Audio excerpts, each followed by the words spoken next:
प्रातः वंदनीय परम पूज्य गुरुदेव के चरणों में आप सभी मित्रों की ओर से हृदय से प्रणाम, सत सत प्रणाम। आप सबके भीतर के परमात्मा को और आप सबको भी मेरा हृदय से प्रणाम। आपसे हमेशा कहता हूँ, एक जन्म तो हमें माँ बाप से मिलता है, वो हम सबको ही मिला हुआ है, लेकिन एक दूसरा जन्म हमें मिल सकता है और वह जन्म हमें सद्गुरु से उपलब्ध होता है। सद्गुरु से जो जन्म उपलब्ध होता है उससे हमें जीवन मिलता है, उससे हमें आनंद मिलता है, उससे हमें आत्मा का बोध मिलता है, उससे हमें आत्मा का स्वाद मिलता है, उससे हमें परमात्मा की सुगंध मिलती है, उससे हमें परम आनंद से भरा हुआ जीवन मिलता है। मैं सद्गुरु के चरणों में हृदय से अपना सर्वस्व अर्पित करता हूँ कि आज मुझे उनके प्रसाद के रूप में इस जन्मदिन को मनाने का अवसर मिला। मैं अपने दूसरे जन्म के महोत्सव को मनाता हूँ, उसके पीछे एक बहुत बड़ा राज है। वो राज सिर्फ इतना है, आपके प्राणों तक ये संदेश पहुँचाना चाहता हूँ कि आप भी दूसरे जन्म को उपलब्ध होने की प्यास अपने प्राणों में पैदा कर लें। और अगर ये प्यास आपके प्राणों में आज पैदा हो जाए तो मैं चाहूँगा यही आपको रिटर्न गिफ्ट के रूप में आपको देकर यहाँ से विदा करना चाहूँगा।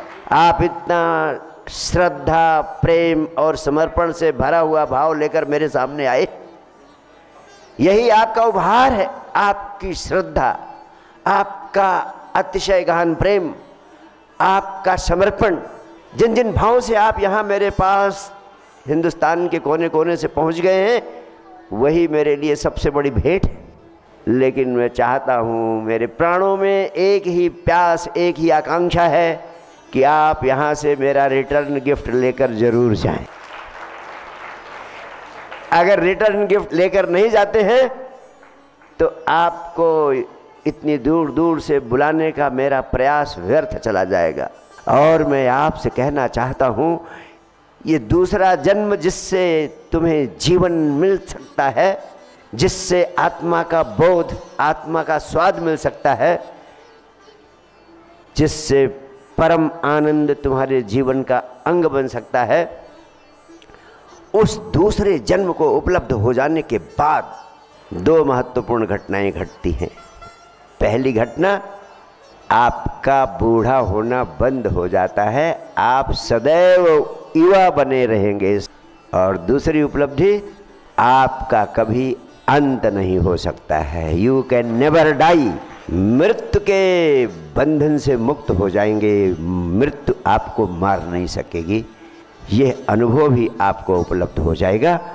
शरीर जब छूटेगा, शरीर को छूटते हुए आप देखेंगे और अद्भुत आनंद, आलोक की आभा से आपूरित रहेंगे। इतनी दो महत्वपूर्ण उपलब्धियां केवल भारतवर्ष के मनीषियों ने इसकी संकल्पना की थी। दुनिया में और कोई कौम इतनी गहनता से, इतनी गहराई से सोच ही नहीं सकी। हमने सोचा ही नहीं, हमने इसे साकार भी किया, हमने इसे जिया भी। हमारे यहाँ हजारों हजार उदाहरण हैं। महावीर, कृष्ण, क्राइस्ट, मोहम्मद जैसे कुछ लोग इस धरती पर हुए, उन्होंने इस संपदा का स्वाद लिया। और भारतवर्ष की धरती पर तो हजारों बुद्ध पैदा हुए। और मैं आपसे कहना चाहता हूँ, सिर्फ आप अपने प्राणों में ये संकल्प ले लें कि दूसरे जन्म को प्राप्त किए बिना इस शरीर को नहीं छोड़ना है, नहीं छोड़ना है, नहीं छोड़ना है।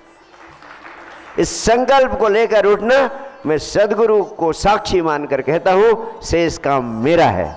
सिर्फ संकल्प और प्यास आपके प्राणों में पैदा हो जाए, बाकी आपको नया जन्म देने का जैसा काम मेरे सद्गुरु ने मेरे लिए किया, वही काम मैं आपके लिए करने को 24 घंटे मैंने वचन दिया है सद्गुरु को, आपको भी वचन देता हूँ अभी यहीं इसी क्षण। जो जन्मदिन आप मनाते हैं उसकी एक बड़ी खास बात है। हर व्यक्ति अपना बर्थडे मनाता है, लेकिन जो भी बर्थडे मनाते हैं उन सभी को बर्थडे के दिन एक चीज़ 100% सभी लोगों को एक चीज़ की बहुत याद आती है, लेकिन सब लोग उसे छिपा लेते हैं, दबा लेते हैं। वो कौन सी चीज़ है? एक चीज़ की याद सबको आती है, वह है मौत। क्योंकि हर जन्मदिन वास्तव में मृत्यु दिवस होता है, क्योंकि एक वर्ष और चला गया, एक वर्ष और निकल गया। तो कहीं ना कहीं गहरे में सबको लगता है भीतर से कि जिंदगी का एक साल और निकल गया, मौत करीब आ गई है। लेकिन समाज ने आपको ये भय न पकड़े, मौत का भय न पकड़े, मौत के भय से आप बचे रहे, तो समाज ने आपके बर्थडे को एक महोत्सव के रूप में मनाने की व्यवस्था कर दी कि आप बर्थडे के महोत्सव में इतना उलझ जाए कि मौत को पूरी तरह भूल जाए, उसे एक उपलब्धि के रूप में मान ले। इसलिए आप बर्थडे को उपलब्धि मान लेते हैं। आज मेरा बर्थडे है, आज हंसेंगे, नाचेंगे, सेलिब्रेट करेंगे, महोत्सव मनाएंगे। लेकिन जो वास्तविक बात उभरती है प्राणों में भीतर, उसे दबा दिया जाता है। और मैं आपसे कहना चाहता हूँ, अगर ये दूसरा जन्म, दूसरा जीवन आपको मिल जाता है तो मृत्यु के भय से आप हमेशा हमेशा के लिए मुक्त हो जाते हैं। मृत्यु यानी मौत आपको मार ही नहीं सकती। तो आज सिर्फ इस आधे घंटे के समय में आपको वह विज्ञान देना चाहता हूँ जिससे आप सदैव युवा बने रहें और मृत्यु आपका जीवन आपसे छीन न सके, और इस जीवन में, इस पृथ्वी पर जब तक आप रहे, आपको हंसता हुआ जीवन उपलब्ध हो सके। देखिए, शरीर तो शरीर है, इसकी सीमाएं हैं, ये तो बूढ़ा होगा ही, लेकिन आपके पास प्रकृति ने चित्त दिया है, माइंड दिया है, मन दिया है। अगर अपने चित्त को युवा रखते हैं तो सबसे बड़ी घटना घटती है कि उम्र कुछ भी हो, आप बूढ़े नहीं होते हैं। लेकिन अगर आपका चित्त बूढ़ा हो गया तो आप जवानों से भी गए गुजरे हो जाएंगे। मैंने इस जीवन में हर रोज़ 20 और 25 साल के बूढ़े देखे हैं और 60, 65, 70 साल के जवान भी देखे। तो मैं वास्तव में इस पृथ्वी पर लोगों को नया जन्म, नया जीवन मिल सके, इसके लिए यंग माइंड मूवमेंट संचालित करने का निर्णय लिया है। एक युवा चित्त पैदा करने का संकल्प मेरे प्राणों में बार बार मुझे आंदोलित करता रहता है। अगर एक युवा चित्त इस पृथ्वी पर पैदा किया जा सके तो भारतवर्ष की धरती पर एक युवा अध्यात्म भी पैदा हो सकता है, और यह युवा अध्यात्म सारी दुनिया में हंसता हुआ नया जीवन, हंसता हुआ नया मनुष्य पैदा करने का माध्यम बन सकता है। एक युवा अध्यात्म इस 21वीं सदी में भारत की धरती पर पैदा कर देना अनिवार्य हो गया है, और आप सबको इस युवा अध्यात्म को पैदा करने का, एक मानसिक यौवन को पैदा करने का, मेंटल यंगनेस को पैदा करने का एक विराट आंदोलन आपके हाथों से संचालित करने का निर्णय लिया है, जिसका शुभारंभ आज ही करना चाहता हूं, राइट फ्रॉम टुडे। और ये खेल खेल में बहुत बड़ा काम आपका हो सकता है, खेल खेल में आपकी ज़िंदगी बदल सकती है। अब वो समय नहीं रहा कि नया जन्म और दूसरा जीवन पाने के लिए आपको 25-50 वर्ष तपस्या और साधना करनी पड़े। अध्यात्म का विज्ञान बहुत विकसित हो चुका है। थोड़ा सा हृदय से आपने मुझे सुनने की कला सीख ली और महीने में एक बार भी मुझसे मिलते रहे और मेरे से तार जोड़े रहे, तो ये काम बड़ी सरलता से मैं कर सकता हूँ। आप जहाँ भी होंगे वहीं मैं पहुँचकर और 24 घंटे आपके प्राणों में मेरी ऊर्जा आपको आंदोलित करती रहेगी। आपके भीतर एक हंसता हुआ नया मनुष्य पैदा होगा, पैदा होगा, पैदा होगा। और इसके लिए कुछ महत्वपूर्ण सूत्र आपको आज देना चाहता हूं। पहली बात, मानसिक यौवन पैदा करने के लिए, युवा चित्त पैदा करने के लिए, जब आपका चित्त युवा हो जाता है, मानसिक यौवन आपके भीतर पैदा हो जाता है, तो एक बड़ी अद्भुत घटना घटती है। आपके माइंड के, आपके मानसिक यौवन को आपका शरीर भी फॉलो करना लगता है। फिर शरीर भी बूढ़ा होने से इनकार करने लगता है, शरीर बूढ़ा होने से इनकार करने लगता है। तो मानसिक तल पर अगर कुछ परिवर्तन करें आप, युवा चित्त का पहला लक्षण है कि जो बात आपको सही दिख जाए जिंदगी की, उसको स्वीकार करने का साहस होना चाहिए आपके भीतर। और जो बात गलत दिख जाए उसको छोड़ देने की हिम्मत होनी चाहिए आपके भीतर। सही को स्वीकार करना और गलत को छोड़ देने की हिम्मत। लेकिन आपकी ज़िंदगी क्या है? आपको कुछ भी गलत दिखे, कुछ भी सही दिखे, करते वही रहेंगे जो करते आ रहे हैं, सिर्फ इसलिए कि अब ऐसा तो बाप दादा के समय से चल रहा है, अब तो करना ही पड़ेगा, अब उसको कैसे छोड़ें। ये बूढ़े चित्त का लक्षण। युवा चित्त वही है जो सही दिशा में स्वयं को बदलने के लिए निरंतर तत्पर हो जाए, हिम्मत करके कदम उठाने का सक्रिय संकल्प ले ले। तो आज पहला संकल्प आपको लेना है कि मैं जैसे हूँ वैसे नहीं रहूँगा, मैं स्वयं को सही दिशा में बदल कर रहूँगा। इस ज़िंदगी को आपको बदलना है, क्योंकि ये ज़िंदगी अब तक जैसी है आपको दुख, चिंता, तनाव, उदासी, निराशा ही दे रही है। आनंद की तरंग आपके जीवन में नहीं है। रास्ता गलत है जिस पर आप चल रहे हैं, उस रास्ते को छोड़ना है ही, और उसमें कुछ जोड़ना है। क्या छोड़ना है, क्या जोड़ना है, इसी दिशा में मैं आपको कुछ संकेत दूंगा, कुछ समझ दूंगा, और शायद ध्यान से सुना तो इतना ही पर्याप्त होगा। आप जिंदगी में बदलाव की शुरुआत आज ही हो जाएगी।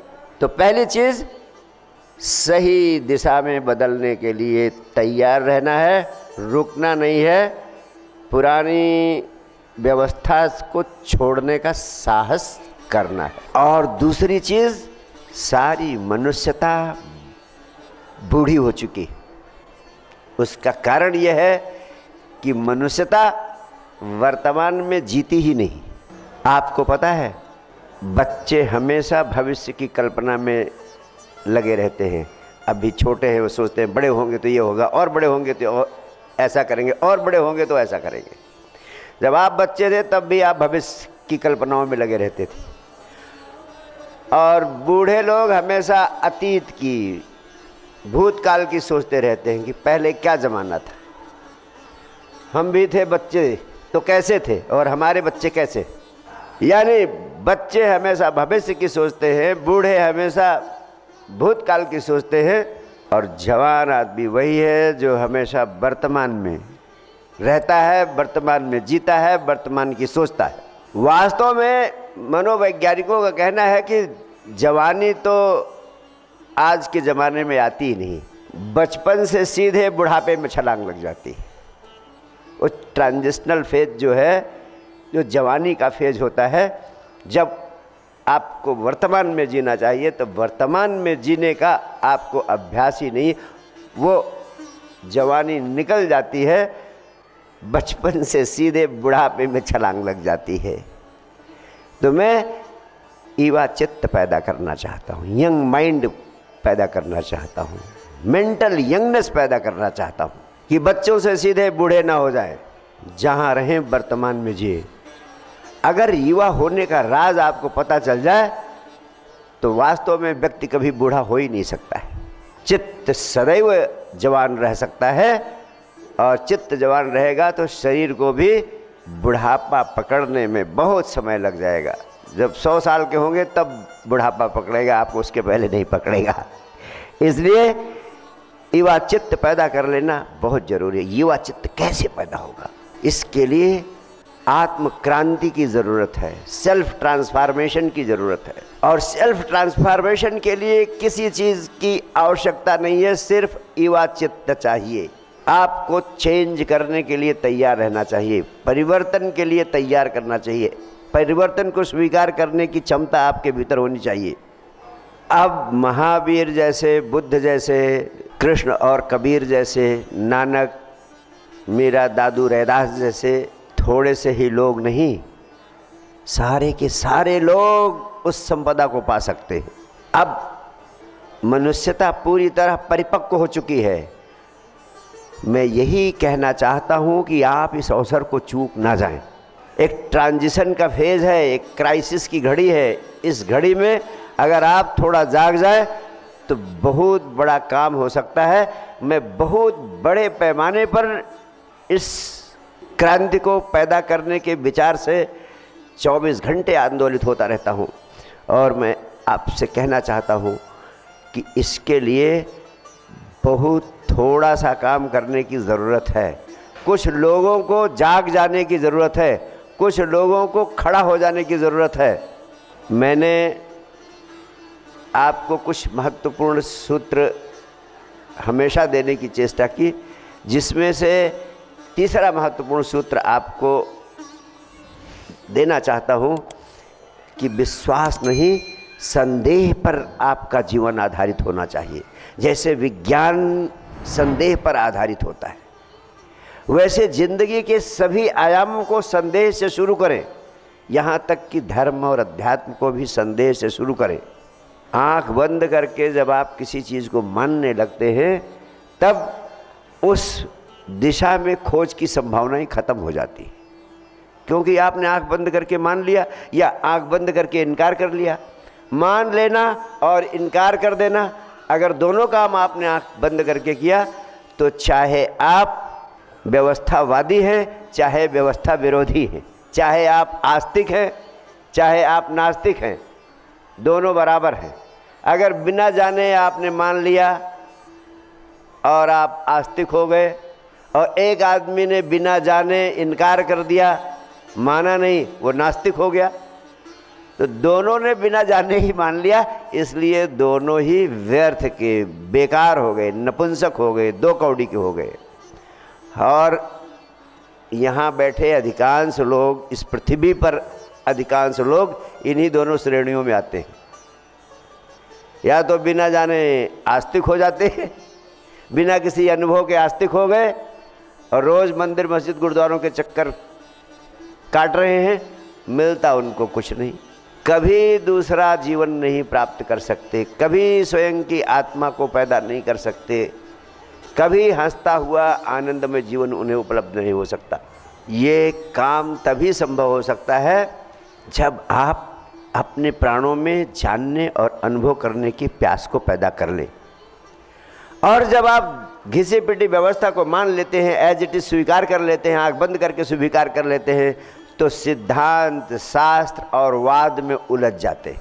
फिर आप जातिवादी बन जाते हैं, फिर आप संप्रदायवादी बन जाते हैं, तब आप सिद्धांतवादी बन जाते हैं, तब आप हिंदूवादी बन जाते हैं, तब आप इस्लामवादी बन जाते हैं, तब आप क्रिश्चियनिटी के पोषक बन जाते हैं, कुछ न कुछ बन जाते हैं। बिना जाने आपने आँख बंद करके मान लिया और पकड़ गए और गुलाम बन गए। ये सब गुलामियाँ हैं, चाहे जाति की गुलामी हो, चाहे संप्रदाय की गुलामी हो, चाहे हिंदुत्व की गुलामी हो, चाहे इस्लाम की गुलामी हो, ये सब गुलामियाँ हैं। ईवा चित्त इन गुलामियों के बंधन से मुक्त होता है, स्वतंत्र चेतना उसकी होती है। और जब आप इस तरह से बिना जाने मान लेते हैं, तब आप बनते हैं जातिवादी, तब आप बनते हैं आतंकवादी, तब आप बनते हैं फलावादी या ढिकावादी, और तब आप पूरी ज़िंदगी गुलामी का जीवन जीते हुए, जीवन का नरक झेलते हुए इस पृथ्वी पर पड़े रहते हैं।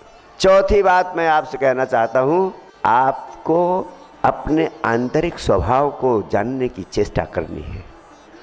और जो अस्तित्व ने, प्रकृति ने आपको जिस लिए पैदा किया है, हर व्यक्ति स्वयं में अद्वितीय है, यूनिक है। परमात्मा की अद्भुत कृति, अद्भुत हस्ताक्षर है आप सब के भीतर आत्मा ने एक बीज डाला है, और वो बीज कैसे पुष्पित, पल्लवित होकर खिले, यही इतना धर्म और अध्यात्म का काम है कि जो बीज प्रकृति ने, अस्तित्व ने, परमात्मा ने आपके भीतर जो बीज डाला है वो कैसे अंकुरित हो, कैसे वो विकसित हो और खिल करके पुष्प बन जाए। किसी के भीतर जूही का फूल है, किसी के भीतर कमल का फूल है, किसी के भीतर गुलाब का फूल है। जूही के फूल को कमल का फूल होने की चेष्टा नहीं करनी है। जूही का फूल जूही होकर पूरी तरह खिल जाए, इसी में उसका सौंदर्य है। अगर जूही का फूल खिल जाए पूरी तरह तो आपका इस पृथ्वी पर आना सार्थक हो गया। और जब आप खिलते हैं तब आपको नया जन्म मिलता है। जब तक आप खिलते नहीं हैं तब तक आपको नया जन्म नहीं मिलता है। तो आपको कुछ और होने की कोशिश नहीं करना है, बल्कि जो आप हैं उसी को पूरी तरह विकसित होने का अवसर प्रदान करना है। महत्वाकांक्षा के जाल में उलझकर आप सिर्फ अपने को नरक में ढकेलते हैं। किसी दूसरे से तुलना करने की आदत छोड़कर स्वयं आज जहां है कल उससे और आगे और आगे और आगे बढ़ते जाने का संकल्प लेना है। दूसरे भी बढ़ें, उससे संसार का सौंदर्य, संसार का आनंद बढ़ेगा। तुम बढ़ो, अपने से आगे बढ़ो, कई गुना बढ़ो, बढ़ते ही जाओ। ये तुम्हारे प्राणों में संकल्प होना चाहिए। दूसरों से तुलना, दूसरों से ईर्ष्या तुम्हारे प्राणों का विचार नहीं होना चाहिए। अगर आपने इसे हृदय में बैठा लिया तो जीवन बदलना शुरू हो जाएगा। और मैं आपसे एक महत्वपूर्ण बात कहना चाहता हूँ। हर व्यक्ति इस पृथ्वी पर 24 घंटे डरा डरा जीता है। इस चीज़ का डर या उस चीज़ का डर, नैतिकता का डर, अनैतिकता का डर, राइट का डर, रंग का डर, देवी का डर, देवता का डर, गुरु का डर, माँ बाप का डर, पति का डर, पत्नी का डर, बेटे का डर, बहू का डर, डर डर डर। जो व्यक्ति डरा डरा जीता है वो मुर्दा है। जो व्यक्ति डरा डरा जीता है वो मुर्दा है। युवा चित्त का सबसे महत्वपूर्ण लक्षण है भय मुक्त जीवन। आज तुम संकल्प ले लो कि तुम्हें किसी से नहीं डरना है। डरा हुआ आदमी जिंदगी में सही रास्ते पर चल ही नहीं सकता है, सही काम कर ही नहीं सकता है। डरा हुआ आदमी कभी परमात्मा की दिशा में एक कदम आगे उठा ही नहीं सकता, क्योंकि वो डरा है। वो भीतर तो मरा है। जो भीतर से मरा है उसके कदम कहीं ऊर्जावान हो सकते, उसकी वाणी में कभी ताकत हो सकती है, उसकी दृष्टि में कभी ऊर्जा की त्वरा हो सकती। जो डरे डरे जिया उसने जीवन को खो दिया। इसलिए कुछ भी हो, एक चीज़ हमेशा याद रखना, जो डरे डरे जीता है वो पूरी तरह मार दिया जाता है, और जो डरना बंद कर देता है उसे दुनिया की कोई ताकत मार नहीं पाती। तुम डरो किसी चीज़ से नहीं। और इसके लिए एक रास्ता भी आपको देता हूँ। अगर आपने न डरने का निर्णय ले लिया, बिना डर के जीने का निर्णय ले लिया, तो मैं आपको वचन देता हूँ, मेरे गुरु की सारी शक्तियाँ, मेरे गुरु परंपरा के सारे सिद्धों की शक्तियाँ तुम्हारी सहायता करेंगी। तुम्हें कभी खरोच तक नहीं लगने देंगी। और अगर तुम डरे डरे जीते हो तो मैं तुम्हारा जिम्मा नहीं लेता हूँ। मैं तो कहता हूँ तुम मुझसे भी नहीं डरो। कह दो गुरुदेव आपने ही मना किया। पहला तो मेरे से डर मुक्त हो जाओ। अपनी जिंदगी की खराब बात मुझसे शेयर कर लो, बुरी से बुरी बात मुझसे शेयर कर लो, अच्छी से अच्छी बात मुझसे शेयर कर लो। अगर मेरे प्राणों में जरा भी सच होगा तो जो कुछ भी तुम मुझसे शेयर करोगे, शेयर करते ही तुम्हारी समस्या का समाधान हो जाएगा। सिर्फ शेयर करना। यहाँ सिर्फ हृदय खोलकर शेयर करना है मेरे से, और आपकी समस्या का समाधान बिना किसी उपाय के हो जाएगा। और मैं आपको बताना चाहता हूँ, उपाय तो मैं केवल इसलिए करता हूँ कि तुम्हें थोड़ा सा लगे कि तुम कुछ कर रहे हो।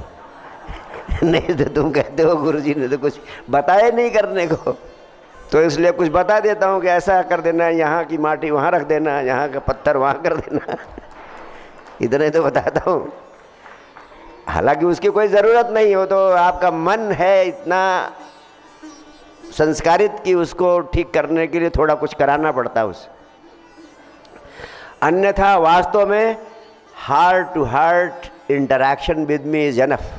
सीधे सीधे अपनी बात मुझे कह दिया, मेरे मुंह से सिर्फ निकल गया कि यस इट इज़ डन। दुनिया की कोई ताकत उसे पूरा होने से रोक नहीं सकती है। और मैं रोज़ रोज़ इसके चमत्कार देखता हूँ, बस हृदय खोल कर कहना भर है आपको। और एक बात आपसे कहना चाहता हूँ, इस भय के पीछे कोई ना कोई कारण जरूर होता है आपकी ज़िंदगी में। हर आदमी 24 घंटे परेशान है, चिंता में है, तनाव में है, अशांति है, उपद्रव है। क्यों? क्योंकि हर आदमी सुख खोज रहा है, आनंद खोज रहा है और मिलता नहीं। सुख और आनंद की खोज में ही हर आदमी परेशान है। एक व्यक्ति अपना 100वां जन्मदिन मना रहा था। उससे एक नौजवान ने खड़े होकर पूछा, मैं आपसे पूछना चाहता हूं आखिर राज क्या है? 100 साल आपकी उम्र हो गई और इसके बावजूद आपके चेहरे पर आनंद की आभा रहती है। आपको कभी चिंता तनाव में देखा नहीं, जब भी मिला आप प्रफुल्लित रहते हो। आखिर इसका राज क्या है? उसने कहा, राज जानना चाहते हो तो मैं तुम्हें बताऊं। मैं कोई जिंदगी में 70 साल तक सुख और आनंद की खोज करता रहा और कहाँ कहाँ नहीं गया, क्या क्या नहीं किया कि मुझे सुख मिल जाए, मुझे आनंद मिल जाए। लेकिन ये सुख, ये आनंद कुछ भी कर डाला। 70 साल की उम्र तक सब कुछ किया इसकी तलाश में, लेकिन कभी मिला नहीं। तो जब 70 साल का मैं हो गया, तब मैंने सोचा अब सुख और आनंद के चक्कर में पड़ना नहीं, इसको खोजना नहीं, अब इसकी खोज ही छोड़ देनी है, इसकी तलाश ही ड्रॉप कर देनी है। और उसी क्षण मैंने शाम को निर्णय लिया कि अब न सुख खोजना ना आनंद खोजना, अब जैसे है जिंदगी उस जिंदगी को वैसे ही जीना शुरू कर देना है। I have started living my life as it is. और उस दिन जब सवेरे उठा मैंने कि न सुख खोजने की ज़रूरत है, न तलाश है आनंद की, सिर्फ ज़िंदगी जैसे है वैसे जीना है। तो चाय पिया सवेरे, फिर लंच खाया, फिर जो होता रहा ज़िंदगी में उसमें व्यस्त रहा। सुख और आनंद की खोज बंद करते ही मुझे लगा कि ये तो अपने आप मेरी ज़िंदगी में बरस पड़ा है। जब से मैं खोजने के चक्कर में नहीं पड़ा, तब से आज 30 साल हो गए हैं, एक क्षण को भी सुख और आनंद मेरे से दूर नहीं गए, वो मेरे पीछे पीछे भागते रहते हैं। तो मैं आपसे कहता हूँ, तुम सुख और आनंद की खोज में मत उलझो। तुम सिर्फ जिंदगी जैसे है वैसे बहादुरी से जियो। कुछ नहीं है, सब पानी पर खींची हुई लकीर की तरह है तुम्हारी जिंदगी की कहानी। Life is a tale told by an idiot full of sound and fury signifying nothing. Life is a tale told by an idiot. एक idiot के द्वारा कही गई कहानी है तुम्हारी ज़िंदगी, जिसमें बहुत हल्ला गुल्ला धूम धड़ाका होता है, लेकिन मृत्यु सैया पर होते हो तो पता चलता है तुम्हें कि व्हाट नॉनसेंस, क्या किया मैंने 90 साल तक, फालतू का सब व्यर्थ, लड़े भिड़े ये वो सब व्यर्थ। कहाँ पढ़ते हो? क्यों बहुत ज़्यादा करने के चक्कर में पड़ते हो? बहुत ज़्यादा करने के चक्कर में पड़ते ही तुम्हारा आनंद भंग हो जाता है। तुम करो खूब, लेकिन जो परिणाम मिल रहा है उसके प्रति साक्षी भाव रखो। कुछ बहुत बड़ा मिल जाएगा तो भी तुम कोई 30 मार खां नहीं बन जाओगे। सब पानी पर खींची गई लकीर है। जो चीज़ें तुम्हारी ज़िंदगी की शांति भंग कर देती हैं, 10 दिन बाद अर्थहीन हो जाती। अभी से उनको अर्थहीन मान लो। गुरुदेव का एक वचन हमेशा आपको याद दिला देता हूँ, आज फिर याद दिला रहा हूँ। वो तो बहुत ठेठ हिंदी और देहाती भाषा में कहते थे, मैं थोड़ा उसको पॉलिश्ड लैंग्वेज में बता दे रहा हूँ। जिन शब्दों में उन्होंने मुझसे कहा था वो पब्लिकली नहीं कह सकता हूँ, इसलिए जिस भाषा में कह सकता हूँ उस भाषा में बता दे रहा हूँ। वो चीज़ मेरे दिल को इतना छू गई थी कि उसी ने मेरी पूरी ज़िंदगी बदली है। मैं भी आपकी तरह ऐसे ही, जैसे आप मेरे पास पिटे पिटाए आते हो, गुरुजी ये भी समस्या, वो भी समस्या, फला प्रॉब्लम, ढका प्रॉब्लम, ये भी नहीं हो रहा, वो भी नहीं हो रहा, आखिर होगा भी कुछ कि नहीं होगा। ऐसे ही मैंने गुरुदेव से कई बार गया, कई बार इसी तरीके की बातें कही कि आखिर कुछ होगा भी कि नहीं होगा। जैसे आप कहते हो गुरुदेव हार गया हूँ, अब मैंने कहा भाई अब तो हार गया हूँ, आप बताओ होगा भी कुछ कि नहीं होगा। तो गुरुदेव ने जो कहा, तुम छोटी छोटी चीज़ों पर अपनी शांति भंग ना करो, छोटी छोटी चीज़ों पर अपनी शांति भंग ना करो। ये छोटी छोटी चीज़ें जिंदगी की ऐसे होती रहती हैं, कुछ भी हो उनका परिणाम तुम उनसे अपने को डिस्टर्ब मत करो, शांति अपनी भंग ना करो। ये सब जिंदगी की छोटी छोटी चीज़ें तुम बिला वजह उन पर ध्यान ले जाते हो, वो जैसे हो रही होने दो, साक्षी हो जाओ उनको, उन पे ध्यान ही मत दो। हो गई, ऐसी हो गई या वैसी हो गई, कोई फर्क नहीं पड़ता। यानी never spoil your peace over small things of life, यानी जिंदगी की छोटी छोटी चीज़ों पर अपनी शांति भंग ना करो। जब कई बार उन्होंने कहा इस बात को, एक बार कहा, फिर दोबारा गया, फिर उन्होंने कहा, ऐसे 4-5 बार कहा, तो मैंने कहा गुरुदेव ये बताओ कौन सी चीज़ छोटी है, कौन सी चीज़ बड़ी है, यानी कौन सी चीज़ को मैं छोटी मानूं, कौन सी चीज़ को बड़ी मानूं। तब उन्होंने कहा पागल, यही तो मैं तुमसे कहना चाहता हूँ, ये तुमने पूछा ही नहीं, अब मैं तुम्हें असली बात बताता हूँ ज़िंदगी की। Treat all things of life as small things of life, यानी जिंदगी की सभी चीज़ों को छोटी चीज़ मान लो, कुछ भी बड़ा नहीं है ज़िंदगी में। और ये बात उस समय समझ में नहीं आई, लेकिन जब उसको मैंने गहनता से अभ्यास करना शुरू किया तो एक 10 दिन में मुझे लगा कि अरे ये तो बहुत बड़ा राज मिल गया मुझे। All things of life are small things of life. तब मुझे पता चला गीता पढ़ते समय जब भगवान कृष्ण कहते हैं सुखे दुखे समो भूत्वा लाभा लाभौ जया जयौ, सुख में दुख में हानि में लाभ में जय में पराजय में मान में अपमान में, इन सबको छोटी चीज़ समझो, ये सब अर्थहीन है। बहुत कोई फूल माला पहना दे तो फूल के कुप्पा ना हो जाओ, कोई अपमान कर दे तो जमीन में भी मत घुस जाओ। थोड़ा अभ्यास करो, आप कहोगे कैसे ये हो सकता है, एक जैसा कैसे छोटी चीज़ मान सकते हैं। मैं आपसे बताऊं, सदगुरु जब कोई वचन बोलता है तो तुम्हें उसको समझने और अपने भीतर उसका बोध पैदा करने की शक्ति भी दे देता है। 1 हफ्ते में ही सारी बात मेरे प्राणों में उतर गई। तुम ध्यान से सुन सको तो आज ही तुम्हारे प्राणों में ये बात उतर सकती है। और जो इस तरह के चित्त वाला व्यक्ति हो जाता है उसे हम कहते हैं युवा चित्त, और युवा चित्त का भाव आपके प्राणों में जग जाए। तो मैं आपसे कहना चाहता हूँ कि ये युवा चित्त पैदा करने का उपाय क्या है, इसकी समझ कैसे पैदा हो सकती है, और मैं आपसे बताऊं आपको नया जीवन कैसे मिल सकता है और नया जन्म कैसे मिल सकता है, यानी वो दूसरा जन्म जिसके लिए आप सबको आज मैं आमंत्रण दे रहा हूं। मैं अपने दूसरे जन्म का ही महोत्सव मनाता हूं और मेरे प्राणों में यही आकांक्षा है कि आप भी एक दिन अपना दूसरे जन्म का महोत्सव मना सको। और अगर आप इतना नहीं कर सके तो जो आप मुझे सदगुरु के रूप में मानते हैं और मैं आपको अपना परम प्रिय मित्र मानता हूँ, फिर ये दोनों मानना अर्थहीन हो जाएगा। इसमें सार्थकता हो, औपचारिकता ना हो केवल। इसलिए मैं आपको 3 चीज़ें आज कहना चाहता हूँ। पहली चीज़, मैंने अपने प्राणों का अनुभव साइंस डिवाइन के बेसिक कोर्स के रूप में आपको उपलब्ध कराया है। 3 घंटे का बेसिक कोर्स आपको वेबसाइट पर उपलब्ध। इतना सरल कर दिया है मैंने कि आप अपने घर में अपने मोबाइल पे बैठकर उस साइंस डिवाइन के बेसिक कोर्स को सुन सकते हैं 3 घंटे।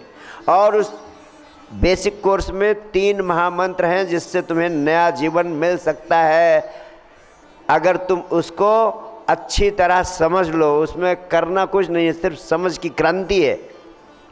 और उस बेसिक कोर्स में 3 ही महामंत्र हैं विचार शक्ति का विज्ञान, विचार शून्यता का विज्ञान, हर पल आनंदित रहने का विज्ञान। ये 3 महासूत्र 3 विज्ञान के रूप में मैंने दिए हैं और इतना सहज रूप से दिए हैं कि बड़ी सरलता से आपके जीवन का अंग बन सकते हैं। इनको अच्छी तरह समझ लें, पहला काम। और इनको समझने का तरीका क्या है? पहले आप उसको समझ लें और फिर कम से कम 10 लोगों को समझाएं। क्या तरीका है?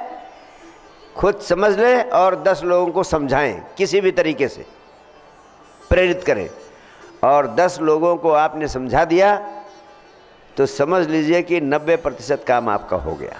अगर आप 10 फैमिलीज़ को समझाएंगे, 10 मित्र चुन लेंगे, तो उनको समझाते समझाते उन्हें चाहे थोड़ा ही समझ में आए, लेकिन आप सिद्ध हो जाएंगे। मैं आपको बताऊं, गुरुदेव मुझसे यही कहते थे कि जो अनुभव तुम्हें हो गया है उस अनुभव का सत्य दूसरों को बताना शुरू कर दे। यहीं बैठ के उन्होंने कहा तू बोल मेरे सामने। मैं बोलने से बहुत डरता था, लेकिन उन्होंने कहा तू सिखा लोगों को। वही मैं आपसे कहना चाहता हूँ कि आप सीख लो विचार शक्ति का विज्ञान, विचार शून्यता का विज्ञान और हर पल आनंदित रहने का विज्ञान। ये तीनों विज्ञान सुन लो, सीख लो और कम से कम 10 लोगों को सिखाओ। 10 लोगों को सिखाते सिखाते एक दिन तुम पाओगे कि तुम्हारी ज़िंदगी ही बदलने लगी है। सिखाते सिखाते ज़िंदगी ही बदलने लगी है। तो खेल खेल में 90% काम तुम्हारा हो सकता है, जो 10% बचेगा वो मैं कर दूंगा। और ये 10 लोगों को आपने सिखा दिया तो आपकी एक साइंस डिवाइन फैमिली बन जाएगी।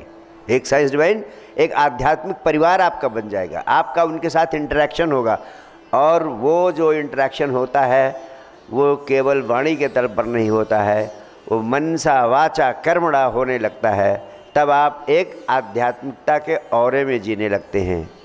तो मैं आज आप सबसे कहूँगा कि कम से कम आप सभी मित्र इस संकल्प को लेकर उठें, और जो मित्र इस संकल्प को लेता है आज उससे मैं अपील भी करूँगा कि वो अपना हाथ उठाए अभी।